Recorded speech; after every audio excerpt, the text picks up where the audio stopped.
Trich und Ehre, was ich dir noch angesäche, so bist du ihr aller Ehre. Was ist Wundes hier geschäche? Dass ein Magd ein Kind gebar, ihre über aller Engel schar. Was das nicht ein Wunder gab. This is The New Right, a podcast for the lost arts, reclaiming the literary holy land from the heathen. This is Dan Baltic. And this is Matt Pegas. And this is episode 18, which we tentatively might title Sunbathing at the End of Time, provided that is something that our guest, Nick Dolinger, approves, because he recently published an epic poem called Sunbathing I Want To, which is kind of imagining Carthage, or rather New York City, as a modern-day version of Carthage. And that is, just a very unique and awesome idea. And Nick Dolinger is also, in addition to that, he's written for Expat Press, various articles. He is a real-life reporter for the Epoch Times in, real-life journalism. And, it's a pleasure to have you on the show, Nick. Thank you so much. And I think that's a perfectly acceptable title for what it's worth. And yeah, I guess this book that we will be discussing, it's almost 2 years old now. This was kind of my coronavirus or like early coronavirus self-publishing vanity project. So I'm really flattered that you guys have taken the time to look into it, because, it was pretty pivotal for me. I guess, I wanted to have a book out there, a print object with my name on it. And, recognizing that there's kind of a stigma about that, about self-published books, but nonetheless, I just thought it would be a good use of my time, For sure. I don't think there's a stigma anymore, by the way. I mean, I think on our podcast, at least, we're always trying to make that stigma less and less, because, I mean, I of all the books, the last 10 books I've read have all been self-published, with that little Amazon thing in the back where it says where it was printed and whatnot. And the more I read of them, the more I don't even think twice about it. And the more it's just this is where literature is happening, is pretty much in the self-publishing spaces, or even publishers like Expat, they're great presses, or Terror House, where I published my book. Even that, it's within that wheelhouse. I don't think there's any shame in self-publishing a book, is what I'm trying to say. Thank you. And I definitely, I enjoyed Sunbathing I Want To a great deal. And yeah, I feel like I kind of published my first book in a somewhat parallel way. Technically had a publisher, but it's Terror House Press, so it's a smaller publisher, kind of a similar idea. And, right around the same time that you released this book, I had kind of my book actually wasn't published till about a year ago now, so there was a year period in between when I sent it out and when it finally got published. But that was my debut as well. It's it's also a shorter book, and all this is to say, I totally get it. You get the first book out there with your name on it. It feels pretty good. Yeah. Just to chime in there, a lot of the best books right now are self-published, just because traditional publishers won't really touch them. So Delicious Tacos, I think we all know and love. Who has published a book that has had more influence than Bronze Age Mindset? And that is, of course, self-published. And find me a book that more people have, has influenced the discourse more than Baps. So, yeah. a lot of great self-published stuff out there. For sure. And I think the stigma will continue to evaporate even more. Like, even with stuff that isn't so dissident, I just think people and writers are starting to realize that having all these middlemen in the way is just a way to make less money and a way to, have even more of a buffer time between, when you finish your book and when you publish. So, self-publishing is the way of the future. Great. I'm glad to hear it. So one thing that obviously we're going to talk about Sunbathing, I want to, but we both read, and if you don't want to get into this, that's fine, but we read the essay you wrote for Expat about Rittenhouse, Four Faces, and we enjoyed that quite a bit. So if you're up for talking about that. I'd be happy to discuss that. Yeah, no worries. Okay, yeah. No, I mean, that was obviously a huge flashpoint for just everyone, really, and drew a ton of attention from all corners of media and society and the internet. And your take on it was, and correct me if I'm not stating it correctly, but is that the though you sympathize more with Kyle, that the other characters are intriguing, or not characters, the men he shot are interesting, and not only are they interesting, in some respects are more relatable, because what Kyle did was that is I mean, we could get into the the morality or whatever, but I think many people would say that picking up arms to defend your home and community is a very laudable thing, but it is something that is unfortunately somewhat foreign to a lot of contemporary urbanites. As someone who is an urbanite myself, the idea of picking up arms to defend my neighbors, I'm I don't even fucking know my neighbors. So, I would like to think that I'm that type of person, but, unfortunately, I'm probably not, at least not, in this context. And so you said that you relate somewhat to the character, to the person of, I think Anthony Huber is his name. And he was the guy with the skateboard who Rittenhouse shot, and he has a complicated history of domestic violence and a lot of he's a rebel, but kind of was a rebel within the context of the system. And he wanted to clearly had a lot of masculine aggression, but he was not based, shall we say, and he kind of sought to channel it in various Antifa-esque oriented ways, and so that was very interesting. And so I've just talked a lot about that. So what's your insight into it, Nick? Yeah, I would say the way that I would describe that piece is that, I mean, first of all, there were a lot of people told me not to publish that. People of all persuasions, for completely different and conflicting reasons. And I get it. It's I've just attached my government name to an essay about staring at pictures of dead bodies. People also said the audience might be less charitable when they say that I just stumbled on these pictures. I swear it's true. It stands out like a sore thumb in Google Images. But I would say, there are a few what I would consider pretty small gestures at provocation, and I wanted to just pass over the moral issues or the controversy, because it seems very black and white to me, and then use it as a kind of hand-wringing morality study, and it's not just Huber, but also I have a sense of identification with Grosskreutz, because you would look at Huber and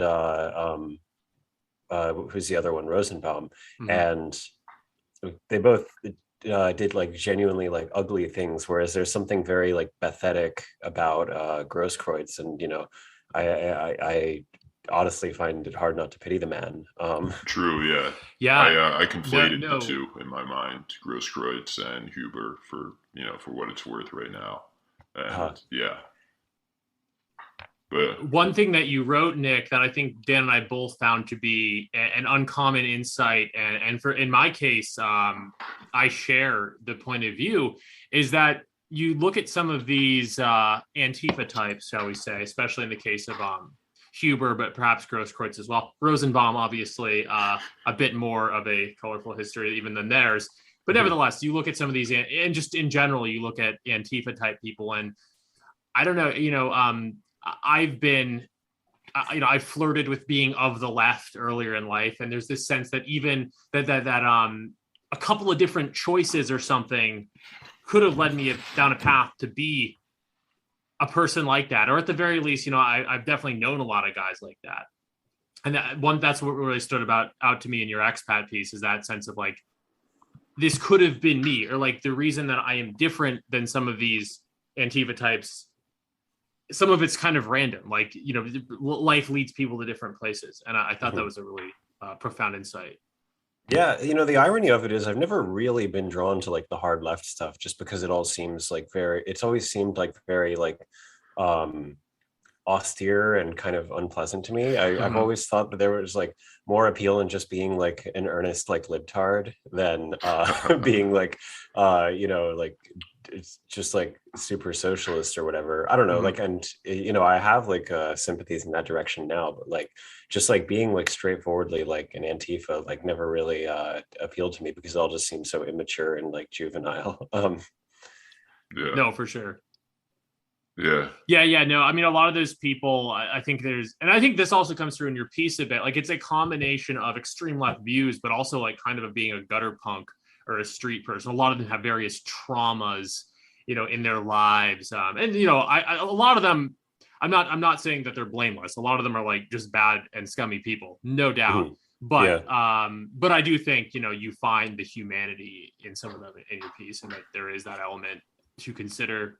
Well, and one thing I guess that's worth mentioning is like my read on Rosenbaum was like very distinct from the other two, in that like I don't think he had like a sincerely leftist bone in his body, except insofar as like he except insofar as he's like this force of like social entropy, like kind of incarnate. But he like you said earlier like Huber, like he has all this masculine aggression, but he's not based. Like in a sense, like he's a horrible person, but you could probably like argue that Rosenbaum actually is kind of based. But yeah, I guess also like as far as like the composition of this thing, it was when it was like really everywhere, like ubiquitous, like cultural issue. This was getting blasted all the time, and I just like kind of had this scheme. I'm like, oh, I'm gonna write this like hand-wringing personal essay about it. How can I make this about me? And then I basically wrote like 90% of it in like a flurry of like a few hours, and then I sat on it for like 2 weeks, like not getting around to editing it. And then by the time I got around to editing it, it was like just like barely like relevant anymore. So yeah. I mean, yeah, sorry, I digress. But the beauty of No, but Rittenhouse is that like this issue is like it's evergreen in a sense. It's kind of the culture war encapsulated, and yeah, no, I think it's like still as relevant as when it was going on. yeah, I liked it I kind of liked the way that it turned out, because it drew a little less heat than it might have if it had dropped like when it was really hot. And also just I like the idea that this is like my little coda to the event, for like the maybe the 30 or so people that read it, like Yeah, no, I mean, with regard to its ongoing relevancy, Matt and I were talking about how, and this is kind of a through line to Sunbathing I Want To, where in the preface to Sunbathing I Want To, you discuss how the active nihilism of the 1960s stands in contrast to the passive nihilism of today. And this passive nihil, and I've long actually maintained something that's very similar, that the various decisions that were made socially and politically in the '60s have essentially caused many of our problems today, and Mhm. will are essentially in many respects unable to be rolled back. And it's created that sort of state that you described, the kind of passive decay, the passive nihilism, which you associate with pornography and video games, and kind of like a preference for meta living instead of actual living. And it's in this kind of environment that, like, someone like Grosskreutz or Huber, like, this is the climate in which people, grow up to, become, maladjusted like that. Mhm. That's my sense, at least. Yeah. I mean, I guess like for me, it was important to like draw these distinctions and like really to like emphasize like the dissimilarity of these three figures that I have. And there's like meant to be like some ambiguity about which who the four faces belong to, because in the title that is. But um I think, yeah, I guess like if what they have in common is in different ways, these are like failures to launch, and like they're all people that are like uniquely maladjusted to modernity. As far as like your earlier point, I mean, that's like really like the big point that I wanted to drive in Sunbathing. I want to Scipio Aemilianus, was that like force of that like there's kind of like this Promethean instinct that people are inclined to like make like broad like glorious acts of rebellion that are against like the natural law, which are aesthetically gratifying but unsustainable. And that Mhm.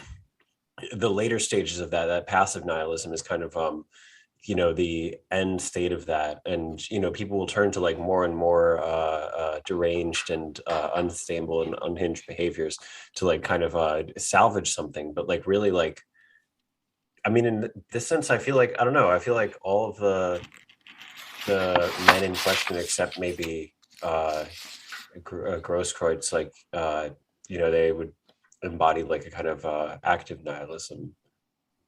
Yeah. They're like the last vestiges of that in a way, because like what I like when I say passive nihilism, I mean just like the kind of like blank stare at like at a screen, like pornography and these things that like it's not even fun anymore. It's just like just like this kind of like soma. Yeah, I mean, not to jump ahead in the conversation, but the passive nihilism is really well encapsulated by the beginning of Sunbathing. I Want to the Hannibal character, with his Uh-huh. video games and his pornography, and we'll get into that. Uh-huh. But I really in Scipio, I'm probably not going to say this right, but in Scipio Amelianus, is that how you say? I should know that Yeah. as an educated person, but yeah, the January 1st, 2020 section where you write about how there was this powerful, I think you talk about Prometheus, and you also use the image of the Ouroboros, of the snake swallowing itself, and how definitely one of the most powerful maybe sections of the entire book, both poems to me, was that section where you describe the power of that Ouroboros in the 60s, as being something that was present on Cielo Drive and strangled Richard Nixon, all these powerful images of an active sort of, I always think of Aleister Crowley and the sort of do what thou wilt element of the 60s.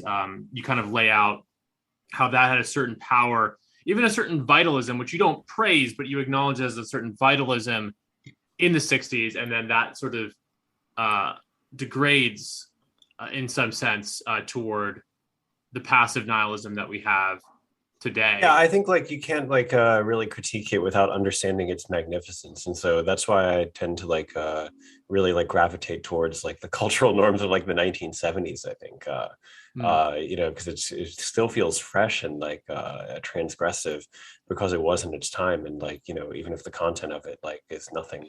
Like I was just talking to someone earlier today. I was explaining like she had never heard of the Beatles, Yesterday and Today. Are you familiar? Yeah, with It's the like No. song. the collectible album cover with like the dismembered Oh no, babies. I'm not familiar. Vaguely. Yeah, it rings a So- bell, but So yeah, I don't know Yeah. how this slipped through the cracks, but in 1965, when like the boy, or maybe it was 1966, but like the Beatles, like they were still like basically in like their boy band phase, and somehow their record label allowed them to put out a compilation album where the cover art was just like them in like butcher's aprons holding like dismembered babies, and this was obviously pulled from stores within days, which is why it's like such a collector's item now. But I was like saying like that's really like still incredible, even though we wouldn't really be that shocked by it now. Like Kanye will do something like that, and people are just like, oh, that's Kanye. But there's this like a certain like majesty to the Beatles, Yesterday and Today. Yeah, sorry, that's a little bit of a tangent, but no, because dismembered babies are pretty relevant to both poems. Oh, true, yeah. What did you say?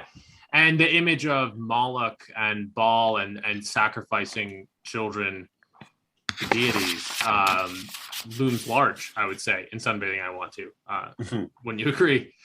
Oh yeah, and And, this is like yeah. the like very like kind of like conservative like Catholic critique of Carthage, and like there's a very easy parallel to draw with abortion, and I wanted to avoid that in Sunbathing I Want to proper, because I thought it was very on the nose to like frame it that way, and so I'm like, oh well, what if it's like actually like it's just like the child sacrifice is like structural violence under capitalism or something, or like what if it's just like the like more abstractly like the kind of contempt of the future, and like having progeny and like anti-natalism. And so like not that I think that the abortion comparison is unfair, it was just more a matter of like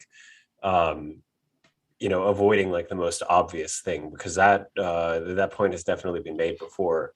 Well, I think it's played really well, because I mean, if I interpret it correctly, there is a part in the Scipio section, the Scipio poem that sort of bookends Sunbathing I Want to, where there is if I read it correctly, there is a pretty explicit discussion of abortion. It's very well rendered.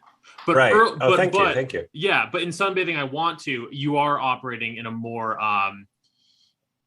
slightly less on the nose about abortion proper, but talking about the cancellation of the future. In your intro, you talk about like that Joan Didion image of like the psychedelic toddlers. Like it's a very powerful image of children either being literally killed or being sacrificed for hedonistic pleasures. Again, either literally in the case of something abortion, or metaphorically in the case of society just becoming entirely inhospitable to children.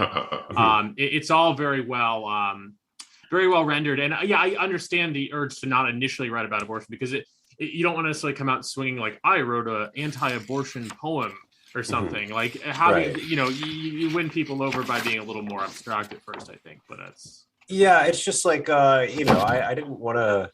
Well, I guess we're solidly on like Sunbathing I Want to Scipio Aemilianus right now, right? So Yeah. I guess just to give a little context about like the relationship of these two, I wrote most of Sunbathing I Want to in like the summer of 2018, I think.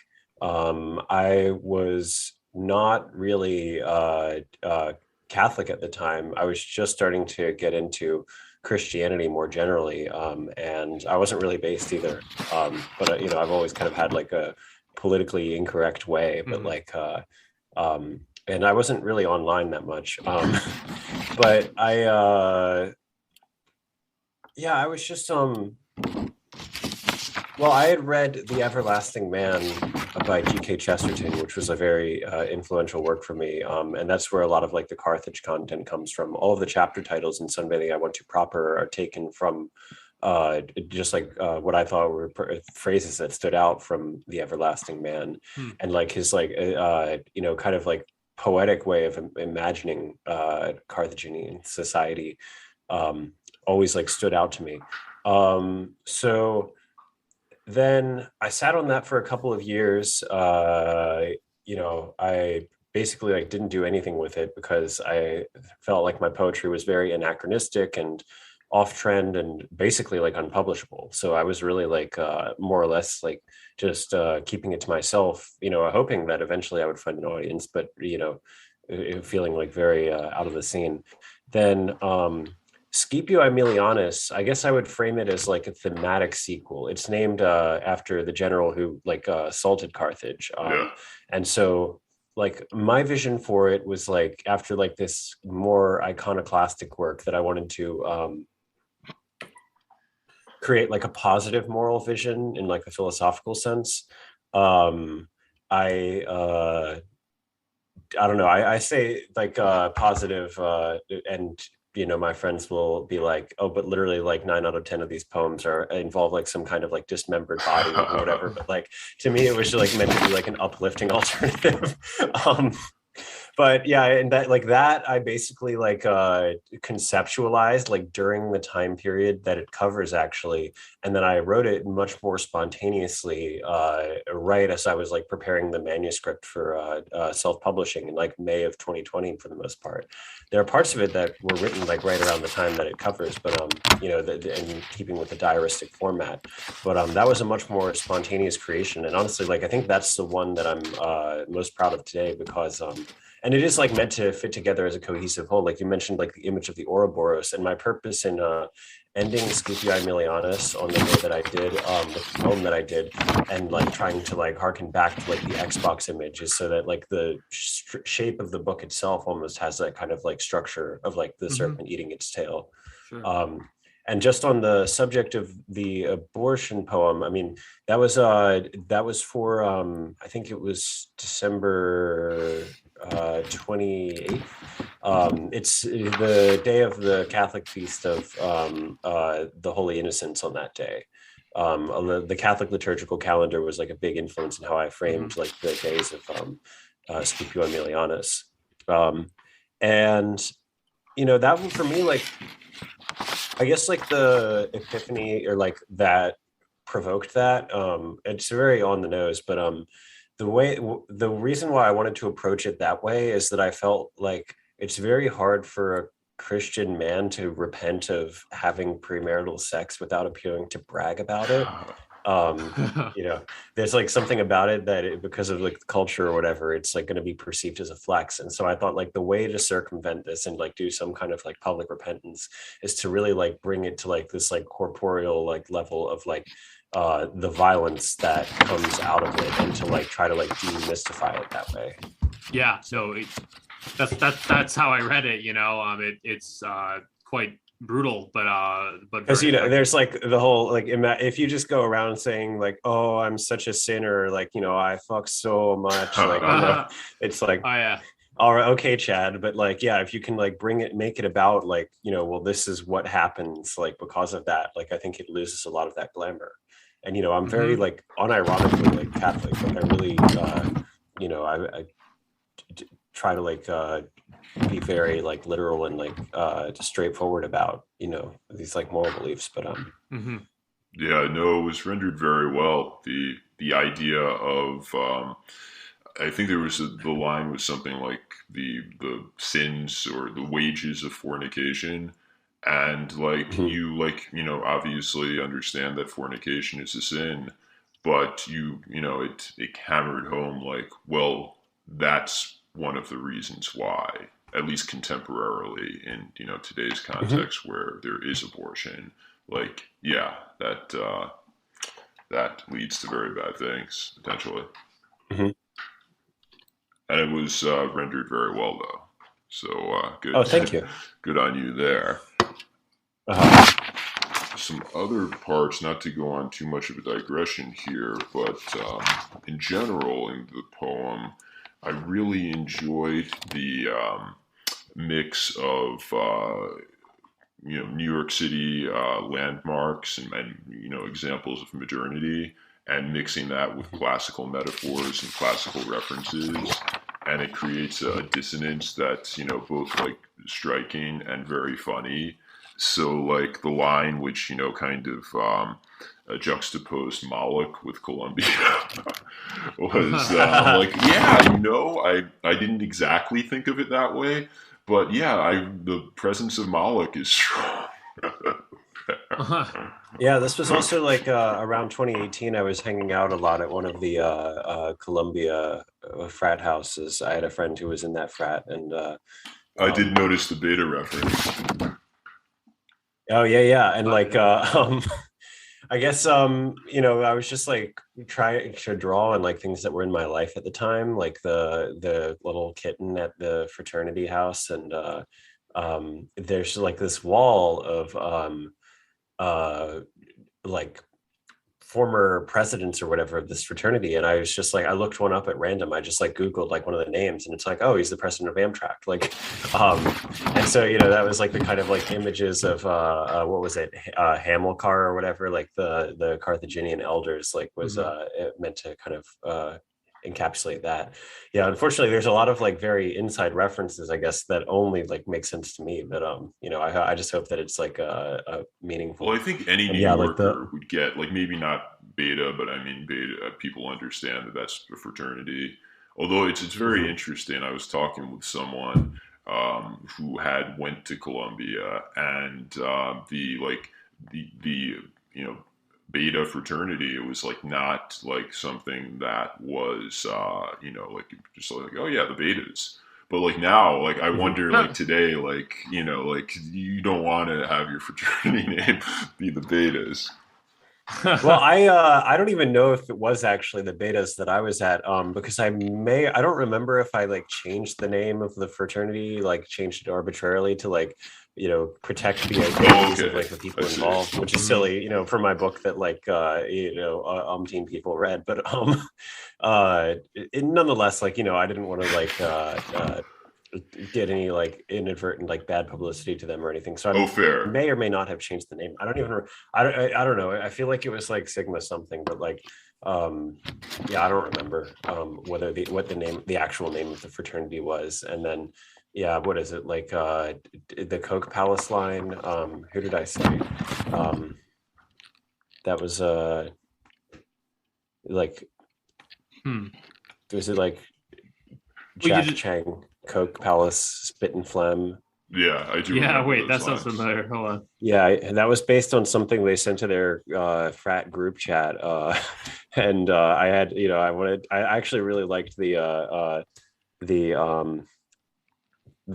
sound of the phrase with the person's original name, but I had to, I didn't want to put out a book where like this random guy that I like barely met, like, sure, with the Coke Palace. So that's a good idea. But yeah, no, the New York references like woven throughout the text was very like, even if you don't know New York well, like you can sense the way modernity is being like sandwiched together with the classical world, and it both like, it seems very odd and very like funny, but also it's like, well, it creates a continuity. It creates a sense of like, yeah, what actually has changed so much since classical times, and some things haven't, like a lot of human emotions and motivations and the way we think about ourselves in the world, and that's very much like the point of Sunbathing I Want To, in some respects, is that yeah, we are the spiritual heirs of Carthage. Yeah, and I think the point that Chesterton makes in The Everlasting Man about Carthage, his like main thesis is that like you might look at like in mass infant sacrifice and think they're uncivilized, but he's arguing they're actually like over civilized. Like this is what you do like when you're like too comfortable, like you have like this like mercantile like capitalist class that's like very like they're trained to be like very unscrupulous in extracting profit, and you have like a very like settled like kind of like comfortable people with like an urban underclass or whatever. Like he uses the example too, he's like I think he says like was it cannibalism or some kind of sacrifice? It was practiced among the New Zealand Maori, who are much more civilized, but not among like the Australian Aborigines. Like they're just like totally like, they live in huts and like they would never, why would you think about like throwing a child into the fire? Right. So these are manifestations of decadence. Yeah. Because anyone can criticize like, oh, this custom is uncivilized. There's violence in this primitive culture, whatever. But the stuff that really grinds people, the images that really stay with you are the kind of more abstract levels of degeneracy and of violence and of cruelty, which can only really be unleashed via decadence. And there's like I don't know, there's something very deliberate about it. Like I think that there are shades of this with like the Epstein stuff too, that like it's like the wealthy, like they kind of have this desire to counter signal like common people and their dumb morality, and by being like, oh well, we will like transgress moral boundaries for the sake of doing it as like an aesthetic affectation. And this seems to be like a compulsion that like accompanies money in like many civilizations. And absolutely, the eyes wide shut of it all too, which is perhaps related to the Epstein of it all, that notion of a kind of behind closed doors, cultic, sexual, and perhaps even violent practices are part and parcel of the Carthaginian, echoing of history that you touch on here. I think it's interesting that you note in the preface, in your breakdown of the various modes of morality, and you mention the simple morality of the bucolic man, and that would not be a factor in the poem so much because simply it's not the subject of the poem or the object of the poem. But as we're talking about it right now, the simple morality of the bucolic man, and I'm about to ask you what your sense of that is. But my sense of that is that something like child sacrifice, it would have no place there because like it occurs to me now. I don't picture like Joe Schmo from Pennsylvania like throwing his child into the fire. Like it seems to be like an affectation that people take on without really even considering it in the kind of like mercurial urban centers. But it just occurred to me right now as you're describing this that like the in Four Faces, I'm kind of like identifying a similar phenomenon where like the morality of the bucolic man that I find hard to relate to on some level is like Kyle Rittenhouse. Like I say that he reminds me of like the guys in high school that like are fine, like I get along with them just fine, but like don't really like relate to it all. And like he's just like a very like straightforward person in many ways, whereas I'm like always on like so many levels of like subversion and like postmodernism or whatever. It's like total brain poisoning. But sorry, that's that just occurred to me now that you might be highlighting like some similarity in the two works you've discussed. Absolutely. That actually occurred to me as well, that Kyle's morality would be the bucolic man morality, would be, and that there is a class of people who just simply do the right thing. Who don't really have to think about it, don't have to why were you like, why should I do the right thing, or you have to like reason your way into doing the right thing, or why were you putting out fires because the building was on fire, like right. But I mean, when I was mentioning earlier, as you highlight in the Four Faces piece, like it's not so much that any one of us here probably was ever at a serious risk of like becoming an Antifa type, but the commonality is, I think, I don't mean to speak for all three of us, but we're not necessarily the Kyle Rittenhouse who probably lives near where he was born, and et cetera, et cetera. We've all kind of been through, as you said, levels of not feeling quite at home in the world or in our surroundings, and have gone on various philosophical and political journeys to kind of think through that. And we're not Antifa, But we've had our own kind of rebellion against certain aspects of within society, and there's that there's that level of commonality. We're not the straightforward bucolic morality. It doesn't come as easily to some, and that's also not necessarily a bad thing. I think people are called in different directions, but there is a certain kind of more philosophical, or I don't know how you describe it, but it's a little different. So we and stop us if you haven't heard of him or you're not familiar, but Matt and I were talking about the morality of the bucolic man and the way you've kind of set it up or described it. And we saw a real similarity to another writer that we've profiled, at least his sense of what such a world or morality would be, and that's Mike Ma. And he sets up a vision of kind of the morality of bucolic man as being a very pro-natalist, self-sustaining society. He essentially cites the Amish as an example of this is the right, the true path, and the parallel that we saw here kind of it jumped out at us a little bit, especially because Ma believes that you need to accelerate into that society today could not sustain that vision without collapsing. And I'm not sure exactly where you stand on that, but in the preface, you mentioned something about the need to accelerate, and yet you maintain that this bucolic man, this return to a healthy tradition, is necessary and desirable, and the path there is perhaps through acceleration. So well, go on. Yeah, unfortunately, I haven't read Mike Ma myself. I'm aware of the man, and friends of mine are very deeply into him. That's interesting, though. I mean, I'm always kind of fascinated by these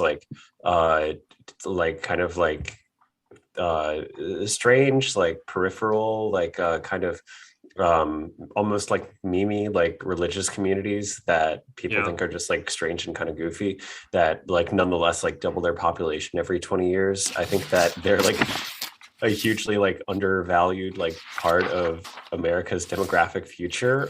So, and also I would even though I people say accelerationism a lot, and I feel what they usually mean by it is something really dumb, which is oh, we have to make things worse so that they can we have to make society worse on purpose so that we can it'll make itself better. And that's just a horrible tack to take, I think, for a myriad of reasons. But I think there are different shades of it where it's there's a sense where accelerationism is just using the tools of neoliberalism against itself, say, kind of using the system's own unique features to accelerate its own destruction. And that just goes in culture as well, kind of emphasizing the popular kind of mass market features of culture. I mean, I'm pretty comfortable being just pretty unironically decelerationist in a lot of ways. People will tend to be very defeatist, these technologies that we have now, we're just stuck with them. And I'm well, it doesn't matter. There is no good future for the humanity that involves us carrying around this thing called a phone in our pockets all the time that has all of the powers that our phones have. And there's just no way around this. You're not going to solve this problem until you just ban smartphones. That's it. There's no other way. Either on a small scale within your community, or inshallah, the federal government just ban smartphones. I'm just totally unironically decelerationist about this in a way that many people think is cringe. But it doesn't matter how likely it is to happen. It's literally the important. It's the last hope. No, stopping progress in that, stopping bad progress is a very interesting idea.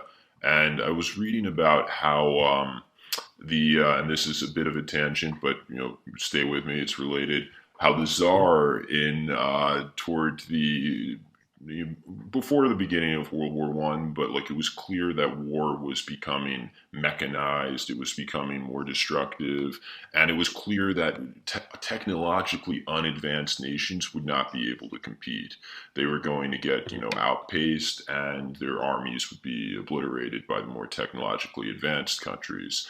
And so the Tsar attempted to broker he had two conferences where he tried to get other nations to be signatories to a stopping technology pact where they were going to stop developing military technology.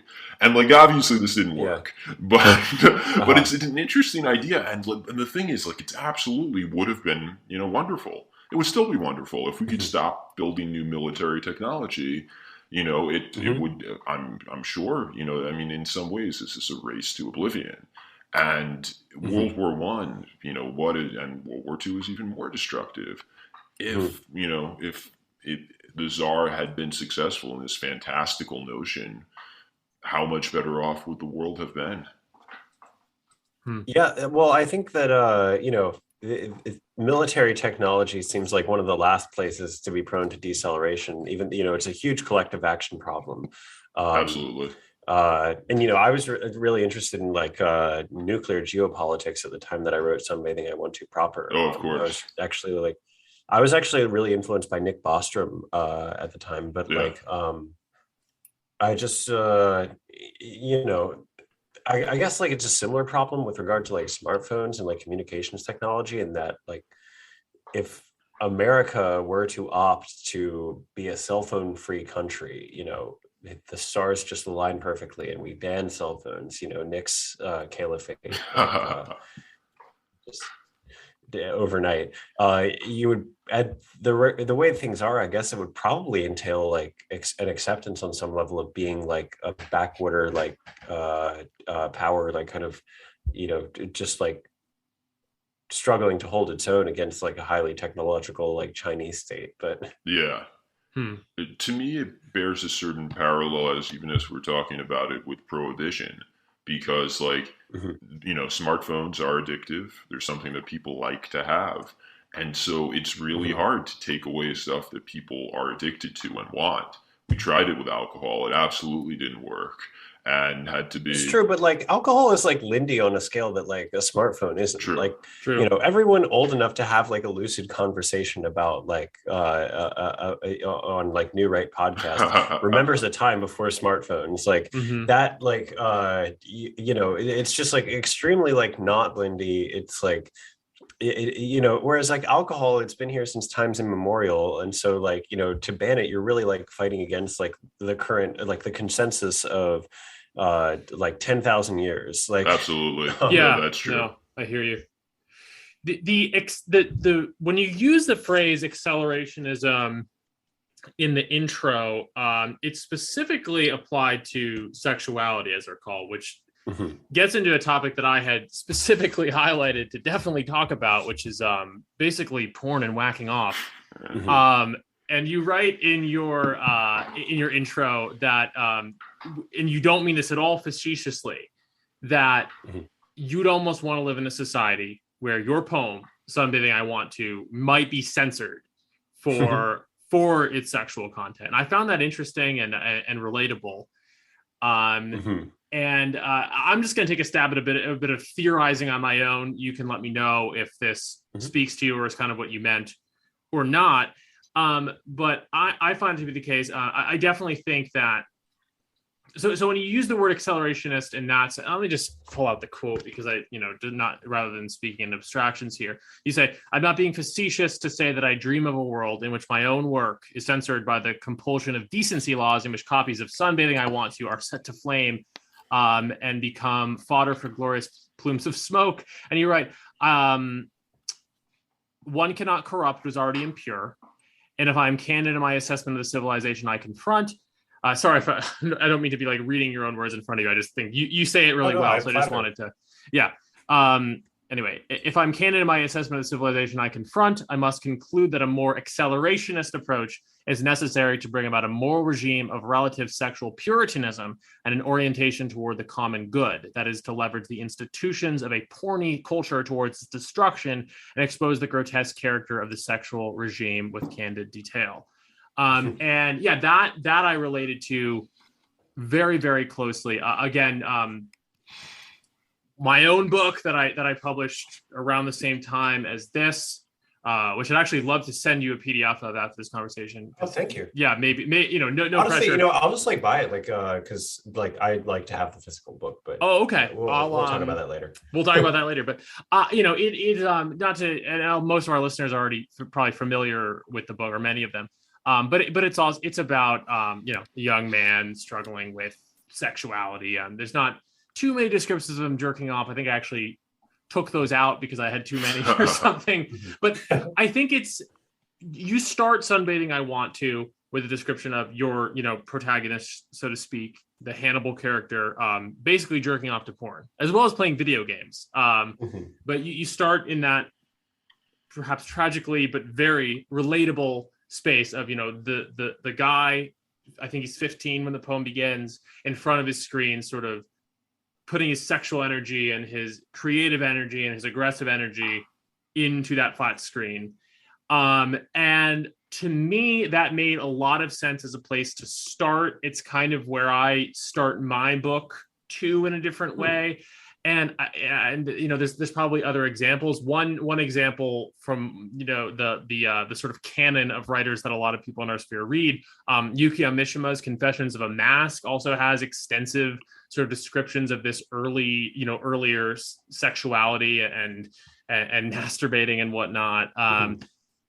It makes perfect sense to me as a place to start because, for better or worse, and probably for worse, I think that a lot of young men and a lot of people, a lot of young men, when they get started writing, like that is like one of the most present realities to them, is these kinds of sexual and screen laden addictions. And you write about accelerationism, which is interesting because I think it is a matter of just kind of accepting where we are as a starting point, or as recognizing it as a placeholder for something else. So you're not advocating jerking off, obviously, but you kind of we all have to start somewhere, right? And that is like, if that is like your access to sexuality, if it's confined to a screen, it's bad, but it's from that same seed that the virtues, the virtues you talk about too, those of a bucolic family man, that is obviously, that is the flowering of a healthy sexuality. So where am I going with this? I don't know, but I thought I just want to say it made total sense for me as a place to start. As degenerate as it might seem, you have to kind of start where you are. I guess that's kind of what I'm trying to get at. You're not an accelerationist in the sense of like, let's make everything worse so things can get better, let's burn it all down. But there is a little bit of that accelerationism to like, before we can start to think about the way things should be, we have to really honestly and clearly, and perhaps in a confessional manner, understand where it is that we are. And that was basically my gloss on that. Well, this whole like kind of like apologetic, like, this is why I put this edgy chapter in stuff. Like, I think that was very much a feature of my mentality at the time, that I was like newly converted to Catholicism, and I was like still like, I felt like a kind of tension between like being like sincerely Catholic and being an edgelord. And now I'm much less concerned about that. Like, I honestly have probably like developed more of an affinity for like cultural libertarianism since then. So I don't know if I would, I think that there are probably like a lot of merits to a society that would like just like censor like depictions of masturbation, even like unflattering ones, kind of like formally on principle. But like that, it's not really like something I worry about as much as I did at the time. Sure. Like, like I said, I was like newly converted. It was just kind of me being like, I was like, what if my normie Catholic friends read this? Like, No, but I and I don't, go around thinking about like what should or shouldn't be censored either. But I still think it's like a worthwhile sort of thing that you bring up, because, we should be able to talk about these things without endorsing them. And I think it kind of makes sense to lay it, even if you were just kind of, even if it was a little bit of a cover, like, oh, what if my normie Catholic friends read it? Like, I still think I mean, like, it's I wasn't very being interesting. disingenuous. Like, I was just like, and I keep it in because, well, honestly, I like the prose, and I also just like the kind of like trollish position of like the author being like, oh, my book should be burned. Oh, I love it. I mean, that when it was one of the early like reading that, I was like, this book is going to be interesting. Yeah, in retrospect, I said I wasn't being facetious, but I guess I was being a little facetious, if I'm being honest with myself. But but yeah, and I mean, I have like mixed feelings about starting it off this way, because people will literally like message me like being like, "Wow, I really liked your book. That was really relatable." And then they like, it revealed to me that they only read the first chapter, and it's just like everyone like dwells so much on like the very first section, like the very beginning. And so it's kind of annoying to me that like, because to me it's very important for like the thematic arc of it, like for to have like the kind of concept come out first, and then to unfold like that, like to as part of the whole work. I think it's really important. Like, I couldn't really cut it and it'd be the same. But yeah, it's just like annoying that this has become like the thing that everyone seemingly dwells upon. And I get why, because it's like sensational and like ridiculous, and it's like right up there up front, and like whatever. But and people think I'm joking too. Like, they think it's just like another like Nick Dolinger meme or whatever. Like that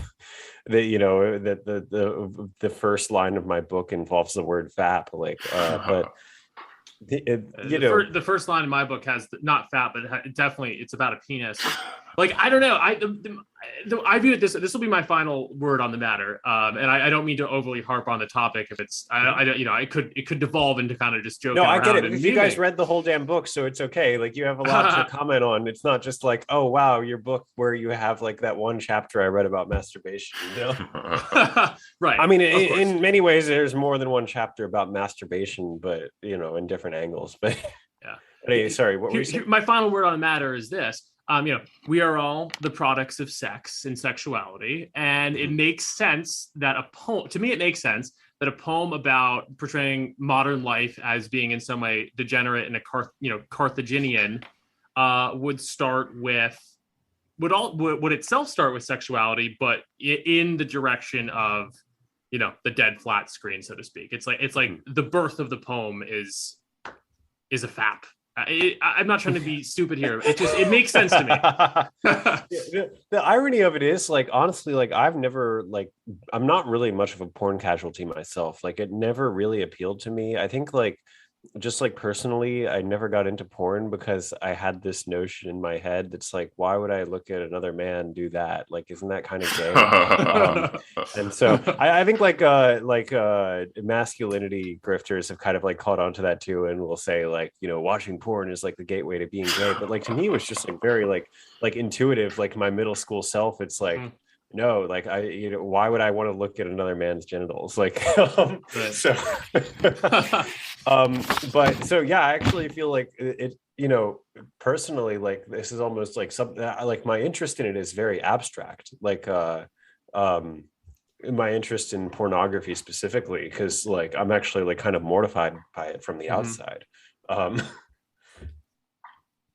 Yeah, no, I hear you. I mean, I feel like, as like a modern man, like, my brain is probably like contaminated by porn, like through like osmosis, just through the damage that it's done to the culture, and like what that does to your mind, and like how much of that is going to like filter down to you, even if you don't watch porn directly. Like, yeah, I think we all are, I think that's why it is relatable.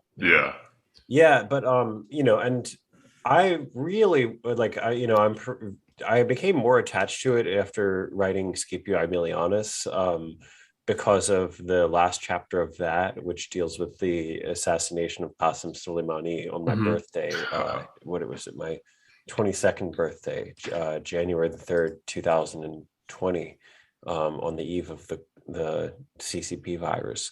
But I just I liked the, like, as I compared it to like the Ouroboros before, the idea that like it starts off with like this image of like fantasy violence in a video game, and then it ends with like real violence being committed with Xbox controllers, Oh because yeah. that's what I heard. I just like heard this. I don't know, I have a source for it or anything. It may or may not be true, but like it's just like, as someone told me that like the military operates drones with Xbox controllers I've heard because they're that too. so Yeah. accessible. And so like, the image of that, like this, like, and I'm like from an Iranian expat background, and like I have like no real like sympathies for the Islamic Republic. I think it's really cringe when people act like it's based, because it's like, okay, like this is like the society that their solution to homosexuality was to like turn them into autogynephiles by Yeah. force. So yeah, it's like so much for that. And it's just like this very like ugly, like bureaucratic, like gray mass that is not really based at all. But like, the figure of Soleimani himself is actually like a Chad. Like he's like this like very like masculine, like powerful and magnificent figure. And for someone of his like very like humble background to be annihilated by like some twerp in like khakis, like holding an Xbox controller an ocean away, to me, like that felt like such a privation of like the proper Order of things. of violence. Yeah. Yeah, for sure. Where there's like accountability, and like the kind of like apologetic like that's given as a defense of drone strikes morally is that there's less collateral damage with drone strikes, which I think is probably true based on the data, like by a pretty like significant, like by an order of magnitude, really. That like fewer innocent civilians and fewer combatants will definitely be killed by drone strikes. But I would still argue, like nuclear warfare, that it's just like deontologically incorrect to inflict violence without exposing yourself to some kind of danger. So Absolutely. Yeah, and no. also just, from a moral perspective, and this sounds, perhaps a little pretentious, and, certainly like this is all a theoretical exercise for me. I've, never served. And, but the idea of, the ability to kind of achieve glory in war is something that has been central to our societies and human societies from the beginning of time. And technology has, rendered that increasingly difficult, if not impossible. And so, yes, now we've reached an era where a man of war who was very competent, was very charismatic, had all of these qualities, and he's obliterated by someone who presses a button. And that is, it's sad. It's, from a moral perspective and from an aesthetic perspective, like the kind of, I reflect to, for some reason, the kind of standoff on Stamford Bridge between the Viking berserker and the Saxon armies, and how like that type of like glory of like an individual holding off other men who are trying to kill him, and that is something that we can no longer really have today. I mean, to a certain extent, a little bit, but not in a way that is like consequential. Not in like this Viking berserker actually like allowed a significant portion of his comrades to escape and to retreat. Right. And that's just like there are instances of individual valor, but a broader and indeed we're now like kind of like people are like thinking like, oh, could there be a nuclear war, et cetera, et cetera. And that is indeed something that your poem imagines at the end. And like what could be a kind of bigger climax in some ways, but also like a bigger anticlimax to the human story than for it to all end in a flash. Yeah, well, like they say like the 20th century was the most peaceful century of all time, in large part because of nuclear weapons. Like there are many souls alive today. Like frankly, like probably none of us would be alive if not for nuclear weapons. Like that's like the reality of it. But it's like it's fucked up. Like it's like a trade-off of sustainability and it basically becomes what do they say, like as time goes on, like the probability of like a world cleansing like nuclear fire approaches zero Versus or one. approaches one. Yeah, it's like as long as you have this power, like there's always going to be a potential that it's used, and it's just like you know, I don't know, like that's I think that there's a force of entropy to that. Like Yeah. I mean, there is kind of accountability with like nuclear fire in that like if you're the one pressing the button to launch the nuke, like and like it literally becomes like a human extinction level event, then I guess then you've exposed yourself to violence for it. But like, just like abstractly, like you know, because the remoteness of the ICBM, I think, is like formally incorrect. I'm like a deontologist about war, but I Yeah. guess like now I would probably like be less moralistic about it and more like kind of like fatalistic about it, because yeah, there's like war, like in like military technology, like deceleration is almost impossible to conceive of. Like Yeah. Yeah. There's accelerationism, and then there's just fatalism.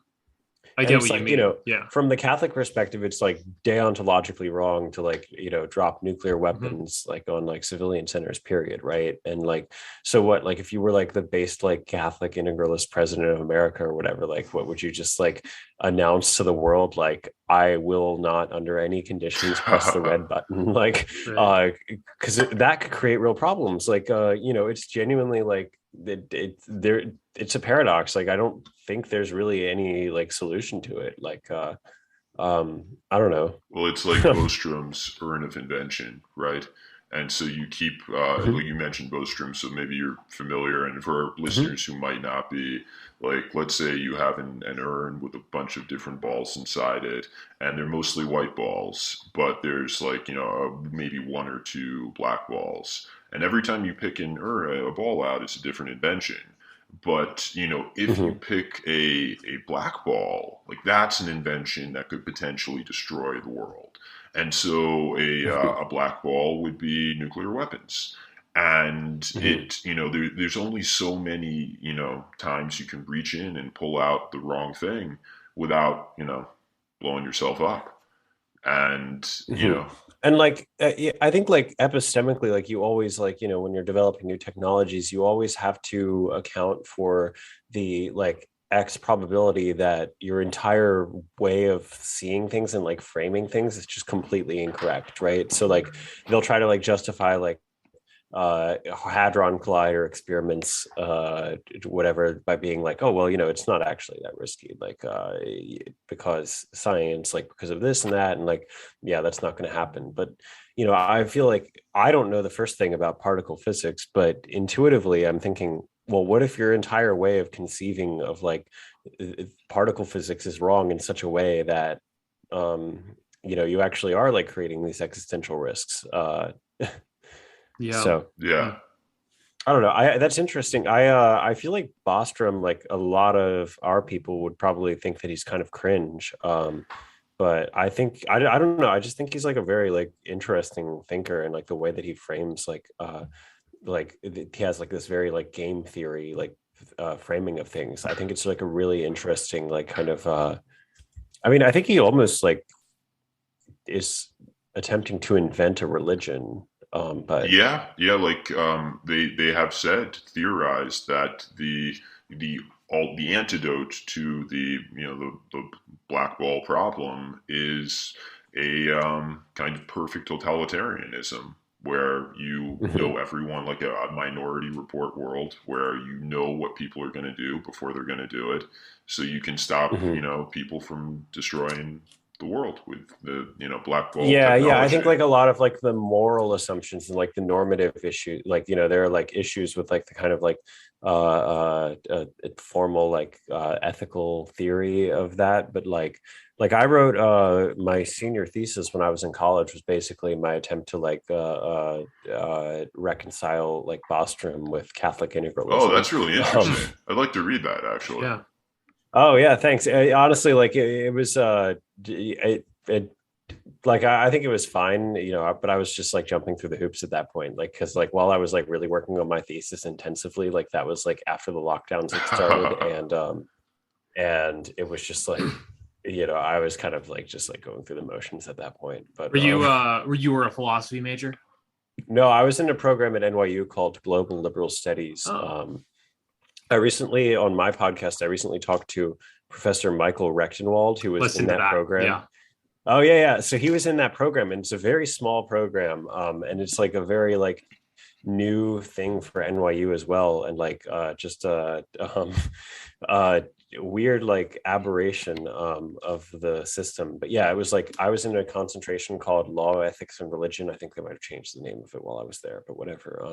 But yeah, it was like a kind of interdisciplinary like humanities program with an international focus. So yeah, that's my pitch to employers when in a job interview, I'm asked about my major and then I have to say a paragraph about it. It's not a bad thing. It sounds impressive to me.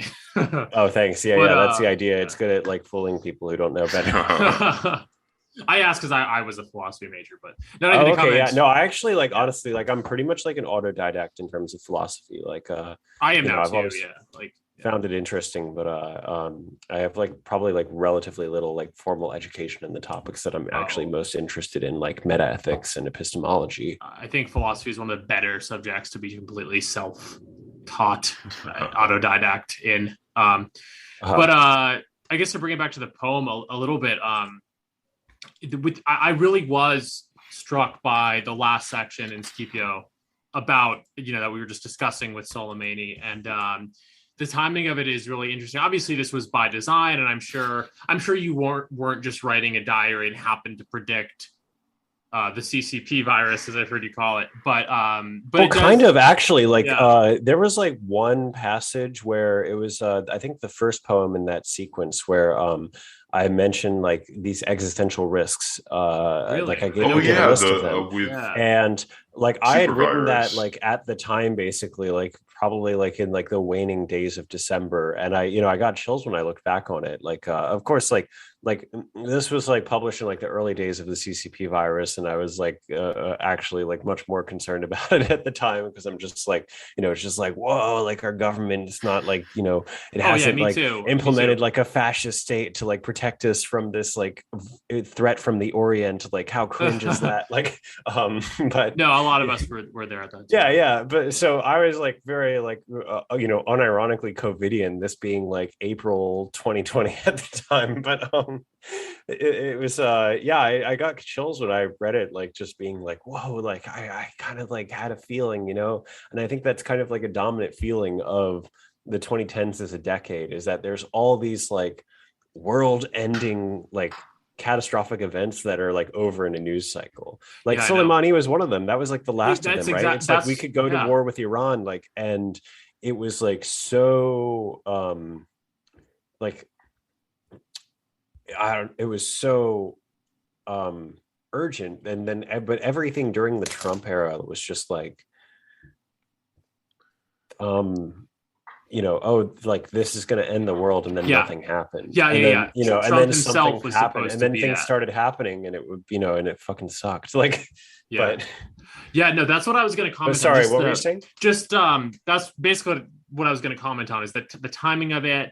It doesn't surprise me that there was elements of it that were genuinely prescient, because it felt like you had a sense that something was in the air. And of course you must have gone back and put in more specific references to the Hubei province and whatnot, but nevertheless, it did feel prescient nonetheless. And you bring up a really good point about how we're in this site, and I think we're still very much in it. We'll see how Russia and Ukraine sort of plays out, but the World War III of it all is all you hear about now.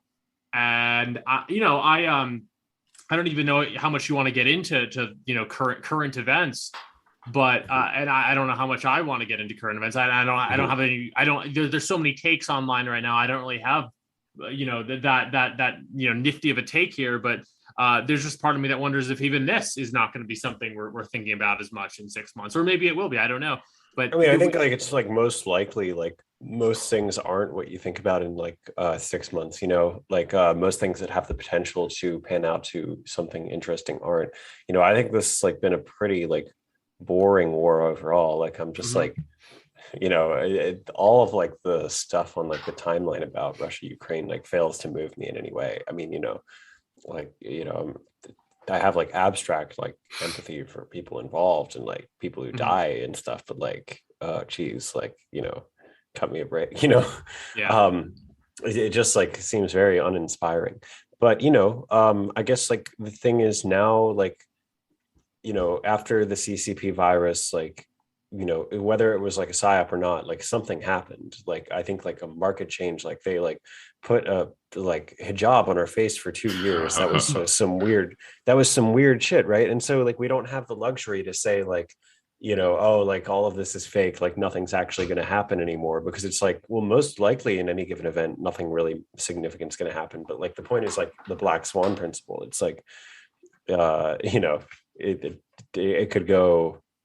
It could go there, and it probably won't, but like it's all it's almost like a black ball in many ways, like. Yeah. So or it's like that image of the drone strike. I mean, I think stuff does happen and stuff is really significant. Coronavirus, significant stuff going on. Russia, Ukraine is significant. Soleimani was significant, but it's abstract. There's all these levels of abstraction between us, and mostly we're just kind of behind our computers, and it's this weird thing where it's like the world is always ending a little bit, but it's on this really slow scale. Yeah, and like, I think that there's like this common perception that like the 2010s were like the end of a holding pattern where like there wasn't that much like great global change from like the onset of the unipolar domain and like the end of Cold War or whatever to or even before that, because like the writing was on the wall, but like but from that to like the 2010s, like the cultural changes were like pretty subtle, I guess like the advent of these communications technologies was genuinely revolutionary. But, people like weren't really sure what to do with it, and it feels to a lot of us like now we've entered into a time where things are actually changing. Like I think who was it that told me that like the 21st century like began with coronavirus. Interesting. That is interesting. Yeah. But yeah, I think that social media and communication technologies are to blame for the, as the term has been bandied about quite a bit, but mass something psychosis, mass formation psychosis. Yeah. And yeah, we have these various waves of hysterias that are, caused, if not caused, they're facilitated by the spread, their spread on social media. So before like everyone had Facebook, before everyone, had whatever, like look back to, a perfect example is when Russia invaded Georgia. We heard about it, like, Russia, it's, Russia invaded another Eastern European country. It's actually kind of similar. And we all heard about it, but, people didn't go crazy. People wearing, like, women wearing topless, painted with the Ukrainian flag in Paris. Like, that wasn't happening because no one was taking pictures of them and posting it online. But now, now like my whole life in like New York, it's just like a deluge of blue and yellow. Like, and like all of these things are like, you see it in your more like normie friends who are just like whatever the news cycle is, they're swept up in whatever that is. And they're like, like, oh, we gotta save Ukraine, guys, or whatever. And it's like, I can't save Ukraine.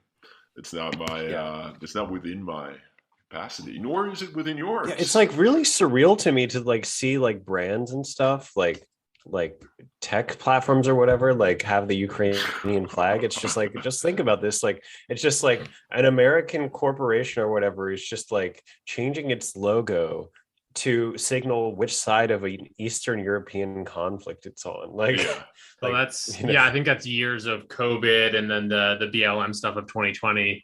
sort of conditioning us Yeah. to, or corporations and corporatized people to behave in this way, where it's all about the symbol and being on the right, quote unquote, right side of history. Yeah, no, I've talked about this with Dan and others, like the Ukrainian flag just being the latest mask or black square, etc. Yeah, I mean, honestly, like I'm glad that it's like an attractive flag, all things considered.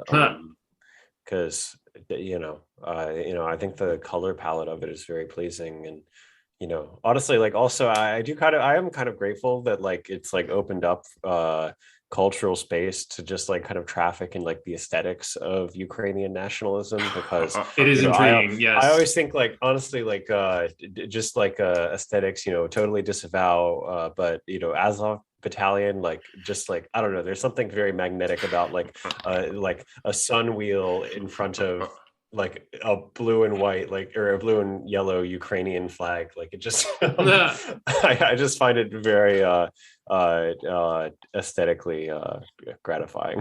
Yeah. But anyway, I digress.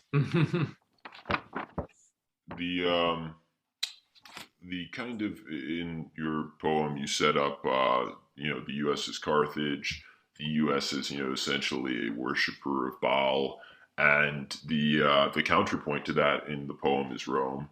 And in reality, like, to what extent, and Matt and I talked about this a bit, and we talk about this generally, to what extent do you think the counterpoint in the world currently is between U.S. Baal worshipping culture and more traditional cultures, perhaps like in Dugin's conception of what tradition means, the various like cultures that are more grounded in their own particularities and don't want to promote a kind of universal morality that is very progressive in its orientation. That's interesting. It's like a very imprecise metaphor that I use, that like the Roman equivalent, if we're Carthage, like who's our Rome? Like, well, there's none. Like there's no other like world power that's even on like a symmetric footing, and so in choosing to like make it like this like vaguely Islamic other, it's kind of a sloppy metaphor, like or it's just like it's by necessity, I think. But I think that's a good way to frame it, that it's like more this force of particularity and like cultural specificity abstractly, because like you could say like China is like our biggest like geopolitical rival, right? But like, and in many ways they probably are like more what's the word, like bucolic in their outlook, more rooted, grounded in their particularity, like as Chinese, so like socialism with Chinese characteristics, which is really just like which I think is like basically a current that's always existed within Chinese civilization, of like legalism and like the kind of conflict between like state and family. But like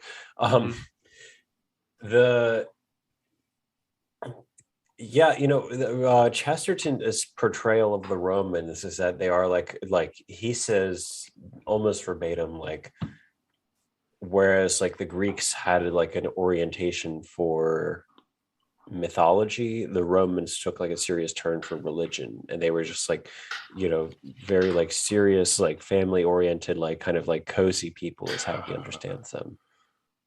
And so I think that's what I was drawing on. And trying to find like an analog to them is definitely a challenge, but I think that you're right to identify it as just like this force of cultural specificity. Also, I'm going to go get my laptop charger. Totally, yeah. Sounds good. Yeah.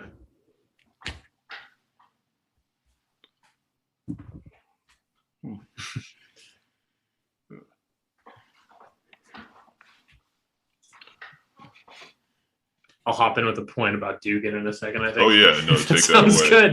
Yeah, because that's a very I'll just say this when he gets back, that's a very good gloss on, not that I want to play apologetics necessarily for Dugan on the pod. No, like, I mean, it's a good point. I mean, like, and it is something we talk about all the time, how Globo Homo versus cut that versus tradition. Yeah, versus Duginism in a way. I think so. I think, yeah. I'll say this when Nick is back, but basically, that is a very good gloss on what Duginism wants to be. I mean, like he is he has his own religion, but he also leans heavily into that notion of multipolarity and advocating for different rooted traditions. Yeah. Versus progressive universalism. Yeah. Yeah. Which is a fundamentally conservative orientation. Respect for tradition. For sure. Yeah. Right, Nick, I was just commenting kind of on Dan's gloss on Alexander Dugin. That is, as far as I understand it, and I've read a little bit of Dugin, basically his position has to do with sort of advocating for a multiplicity or a multipolarity of different quote unquote rooted traditions, be them Russian, Chinese, Islamic, etc., versus the unipolar universalism, universal progressivism that in his mind is represented by America. So I don't know if Dugin is necessarily correct, or if Duginism will come to rule the day in terms of what Russia is doing, but I do think from the Duginist perspective, that is like, I guess, the conflict is the conflict that a Duginist would want would be Russia at the helm of multipolarity versus a universal unipolarity coming from, represented by America. That I think he would kind of agree with the sort of portrayal of it as Carthage that you delve into a bit in Sunbathing. Yeah, I haven't read Dugin myself. Like I said, I've read vanishingly little actual philosophy, especially recently. But I've given a passing thought to having him on my podcast because I think it would be interesting. But I think it might be a hard time to get him right now. Yeah, now I guess it's a little different. This occurred to me like a few months ago. Like, man, wouldn't it be funny? Because I saw he was on Thaddeus Russell's show, and I was like, oh shit, he got Dugin. Like, he goes on American podcasts. So he was on Jack Murphy's. He was on Jack Murphy's. Oh wow, yeah. So back in the day, right? But yeah, whether that actually defines the conflict that we're seeing right now, I don't know. But there's at least some people who want that sort of Rome versus Carthage notion. Yeah, I don't know if I have much to contribute on that because I feel like I liked the idea. I thought it was like provocative to like kind of have like 9/11 be like the first Punic War or something but I don't know. Like I think that there's something to it. It's also kind of silly in that like there is no like centralized Islamic power. Right. It's not like a locus of opposition really to the American state, but right. Well, of course, at the end of the day, it's a poem and not necessarily a geopolitical tract, but but it makes sense. Yeah. So Sunbathing at the End of Time is and that's the name of what we might call the episode, but Sunbathing I Want To refers to, and it's very striking, the idea of sunbathing in the glow of a nuclear war. And obviously with, nuclear war being something that people are talking about or, fear-mongering about today, it's something that's very not nuclear war is attractive, but the idea of kind of like sunbathing in, some sort of like post-apocalyptic environment, it's a very evocative image. Well, thank you. And, there is actually like a more literal connotation to the title Sunbathing I Want To. Like, I like things with like weird syntax and like this kind of like the bizarreness of like ending on a preposition and like people just being confused and not getting the title right the first time. Like, I think it's like uncanny and like attention getting. But in part, like the poem is actually like meant to be like a tribute to my favorite time of year. Like I Hmm. think a lot about seasons, and both of the poems in Sunbathing I Want to are very seasonally specific. And that is like for Sunbathing I Want to, it's about like the last days of May and the early days of June. Like that's the period where it's set. Basically, everything is meant to be understood to be recorded from that time. And I guess like the title, it actually occurred to me because in Washington Square Park, where I was hanging out a lot of the time, like, around like May, June, like there's just like a lot of like beautiful women like sunbathing in Washington Square Park. And like, and I don't even mean this in like a horny way. It's just like I just kind of had like this overwhelming like feeling of like the self and the other, and like, like a man like just like Hmm. forced to interact with like female beauty in this way. It's just like you have this desire to like demolish the barrier between the self and the other, and it's so overwhelming, and it's destructive because like that distinction, like that's what allows for love to exist as like a phenomenon. This is a point that also comes from the everlasting man, but like the idea that God is like eternally triune, for example. It's because like you can't really love yourself, a thing that's indistinct from yourself. That's just narcissism, right? So these barriers exist for good reason, but it's also like a very natural response to like want to be joined in like this kind of unity or whatever. And so the cleansing nuclear fire is kind of like the demolition of all barriers too. It's like the human like will to just enter into like some unity, but that there's this blandness to the unity, and that's like entropy. And like um but yeah, I mean, like But I also just like really like sunbathing, in general, and like Hmm. the title, like when I actually drop it in the poem, is definitely in the context of like the nuclear fire. But yeah, I just really like late May, early June, and then Scipio Emilianus, of course, is like set in what I think is like one of the most magical times to be in New York City, in oh, particular, absolutely. like the days between Christmas and New Year's, like Yeah. I don't know, it just seems like so full of possibility, even though I hate the winter. Like, it's just very magical. Yeah. No, it is, and it actually it brings to mind. We keep talking, Matt and I, about doing a segment on Whit Stillman, and I think Metropolitan is set between Christmas and New Year's in New York. Hmm. But that's a bit of a non sequitur. When Well, that's interesting, though. I'll have to look into Yeah, that. it's a Yeah. really good movie. Whit Stillman's Metropolitan. It's like in the 1970s New York.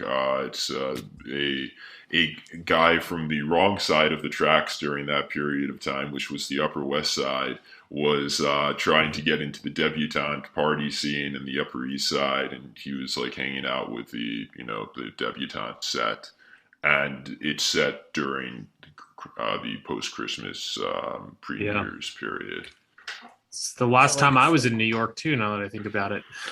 yeah, for me, like that was just like I don't know, like the that period, like those days from like in 2019 to 2020, it just felt I mean, I was working at a Japanese run karaoke bar at the time, and I was in college, but like kind of like phoning it in. As I had like senioritis, whatever. I had senioritis since like before I was a freshman, but um, and I was in RCIA at the time as well, and like I don't know. I was like actually like really grateful to live in the 2010s. Like I felt like very well adjusted to it, and I enjoyed it. And I Mhm. felt like I was living in a time of plenty, and I had this feeling that it was unsustainable.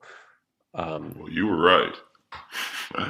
Yeah. uh, and I'm just not gonna like dox Matt or me, but we both work in the entertainment industry, and part Mhm. of the cool thing of working in the entertainment industry is you almost always have the week of Christmas through the end of New Year's off.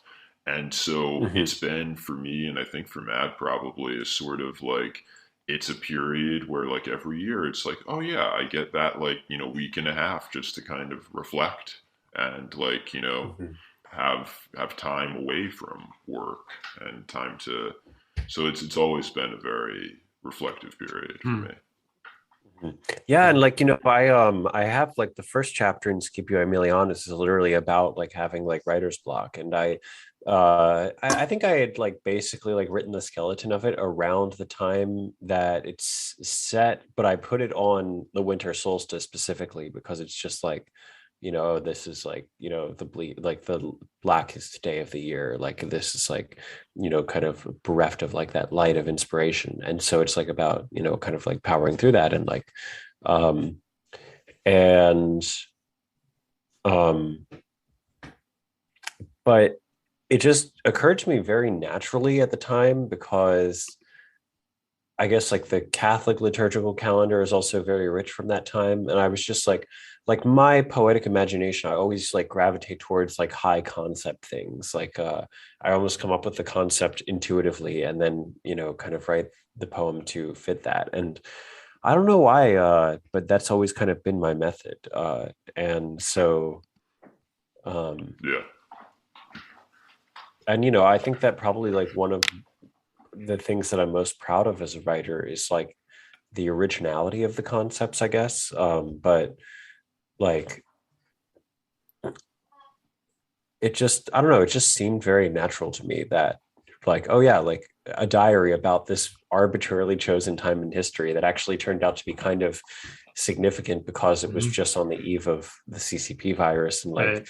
the like, you know, total psyop, like whatever. But And we are now potentially on the eve of the next hysteria. So yeah, good potentially. I timing mean, for I feel like us. we're in like a weird moment because now it's much more unpredictable. It's like, you know, the center has already kind of collapsed and we're actually in interesting times now. Yeah, definitely. Like, you know, to live in interesting times, like that's like, I don't know, it doesn't feel like you know, it doesn't feel like a holding pattern anymore. So, and it's Yeah. gotten worse. It sucks. Like the last 2 years have done so much damage. My gosh. Like, Oh yeah. but But it is fascinating. And I know that people talk about this to death, but whatever, it is kind of fascinating how the very moment that Corona seems over, and it does finally. I mean, I go into the grocery store and only about half the people are wearing a mask, you know, which is the uh-huh. first time in like 2 years. Hmm. But at the precise moment, no gap with now everything that's going on geopolitically. But I Yeah. agree with you. I mean, I stand by what I said earlier. I still think there's an abstraction to it all. You know, I'm not saying like boom, we're in interesting times, but like kinda. I I mean, think also, like, you know, to be fair, like the geopolitical stuff, like that's a lot less unprecedented than like the idea that like your government's just going to tell you you wear hijab on your face all of a sudden for 2 years and you also have to get this shot that's never existed before 10 years ago. Like that's genuinely weird on a scale that like, whereas like, you know, we had like 2003, like we know what it looks like when like there's kind of like a mass formation psychosis, like to rally support for a war in a country that most people don't know anything about. Right. And so I'm not really like that put off by like all the Ukrainian displays and whatnot. Mhm. Like to me, like it just seems like, well, yeah, this is like part of human nature.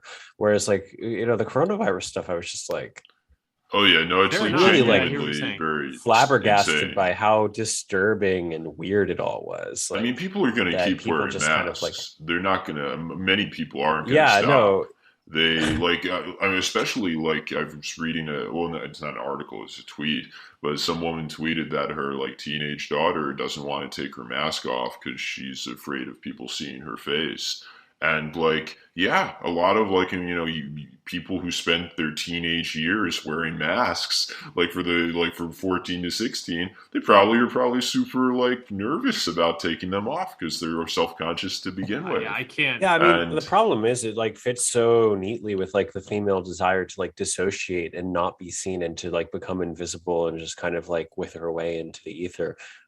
That, you know, to enable that is like once you've opened that Pandora's box, it's like fuck, you know. well, and it dovetails with the overall, like, I guess we live in a feminized culture to a certain extent, but like the bugman instinct to like interact with people as little as possible. So Uber Eats, so like you don't make eye contact in the, well, sometimes that's for good reason, but you don't make eye contact in the city. And yeah, so like I think a lot of people, like in my neighborhood, I'm in New York, in my neighborhood, a lot of people wear masks outside. They don't need to. They never needed to.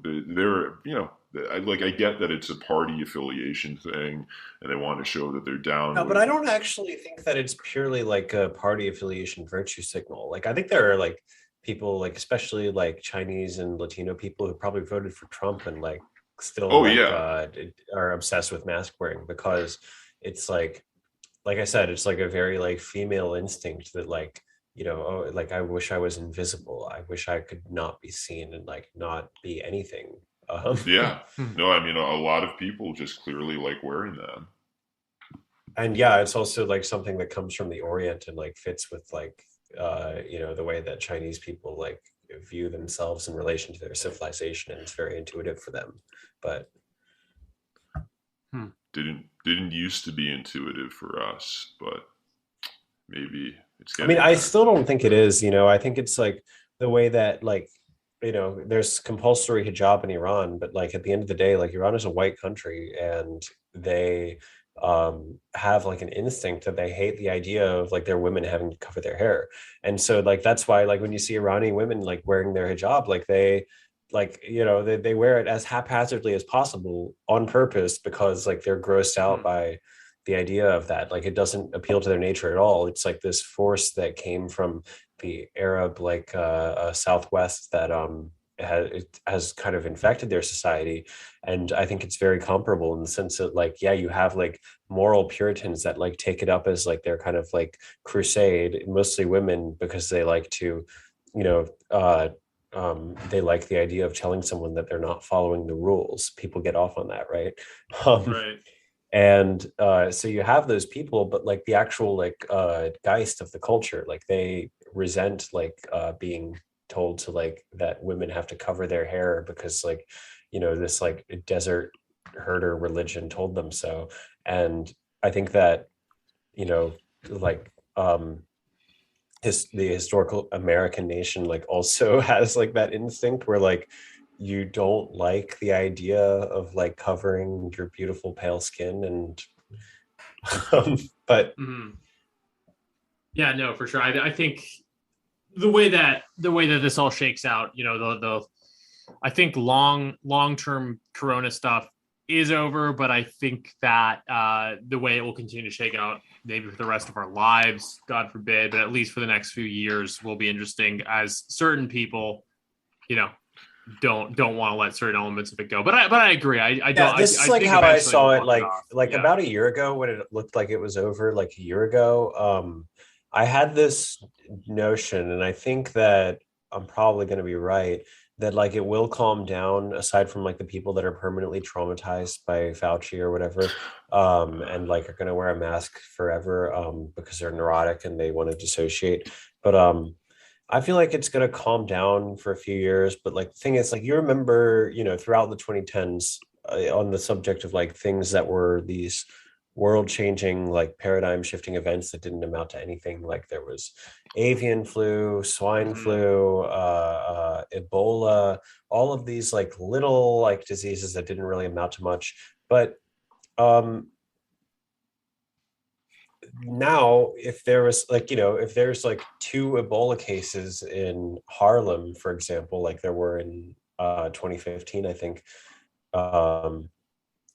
No, like, there's no question, like it's going to be universal masking again. And I feel like after this happens a few more times, they're just going to like,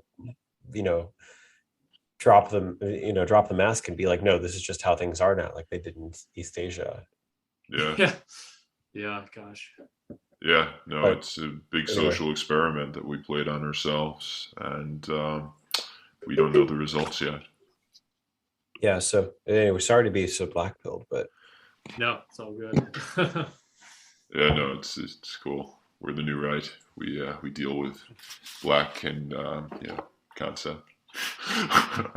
I mean that in the you know what I mean. Uh-huh. Well, on that note, maybe that's a good place to stick a pin in it and sign off, unless you have more stuff to add here. No, I'm just very grateful for the opportunity to talk about my self-published vanity project from 2 years ago, because you know, I guess it's like gotten a little bit more a hype, like a kind of like delayed reception, like as I've been building my online platform more. And I read the Scipio Emilianus section actually at Angel Fest at the Cool. Anti-Woke Film Festival. Yeah. So that was like really like pivotal for me, right? Like this like poem that I wrote like 2 years ago, self-published, nobody cared about it, and then I'm like standing right next to Moldbug, like reading about like semen and original sin. And, I mean, and then like Moldbug would like periodically like just like grab the microphone and tell people to shut up in the crowd. Like it was really like very powerful for me. Wish I could have been there. Gosh. That was I finished it. I wanted to do something that was like totally ephemeral and totally like particular to the live performance, and I wanted to kind of like rewrite the poetic logic of it almost, because I'm like super autistic about forms, right? I want every live performance to be something that could only be live, and then the print book to be something that could only be fully realized in print. And so my way of like solving this was, I decided that for and I did it out of order actually when I did it at Angel Fest, for like the flow of it. But I decided that for January the 1st, I think it was, or maybe it was New Year's Eve, I would replace the poem. Yeah, I think it was New Year's Eve, actually. I replaced the poem with, I doused a copy of my book in lighter fluid and then just lit it on fire while singing Auld Lang Syne. Wow. And that's incredible. So that was kind of my way of reimagining it for that context. But it's just like, after that, and after talking to Moldbug on my podcast, like just kind of having the opportunity to revisit like this thing that's from my past. And Sunbathing I Want to proper is definitely like the product of a much younger version of myself, I would say, and much more naive. Whereas, I don't know, to me, like Scipio Emilianus still feels like basically like continuous with like my current self. I hear what you're saying. Yeah. But I guess by way of signing out then, what if you want to, we talked about it a bit, but you're a reporter for the Epoch Times. You've got a great podcast, The Beautiful Toilet. Oh, thank you. If you just want to talk about what you're currently doing, and if you have no pressure, if you don't have anything on the pipeline, but if you got any other writing, coming out soon, feel free to pitch that. I mean, I've submitted a few old poems, because like there were like lyric poems that I was writing like a little bit before or a little bit after like the era of Sunbathing I Want to, that I've been revisiting recently, and I was like actually like pretty surprised by how much I liked like the work that I was doing around that time, like the shorter work. And so I've been like submitting those to like some odd publications. I have a poem that was picked up by my friend Chris Gabriel, Meme Analysis. He has a comic series called Aeonic Comics, and he actually picked up a poem I wrote around the same time as Sunbathing I Want to, called Apologia, and it's written from the perspective of the paperclip maximizer.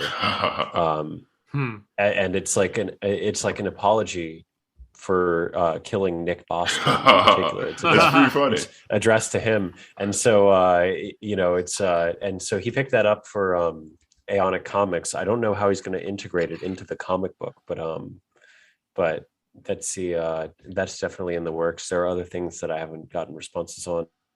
I don't know. I talked to Manuel briefly about writing some kind of response essay to the recent Joe Bernstein article about the Oh, sure. anti-woke film festival and Mold Book Poetry Night, and his kind of like mental gymnastics about having what's it called? Like you can't write a hit piece on a dead gay black guy, so you have to, but you also can't say anything too nice about people taking teal money for an anti-woke film festival. So his like galaxy brain contortion is that the dead gay black guy was doing it ironically, to make fun of taking teal money. But I actually liked the Bernstein article. That's my hottest take, is that I just thought it was like a heartfelt, like misguided but like sincere tribute to this guy, who I didn't know personally.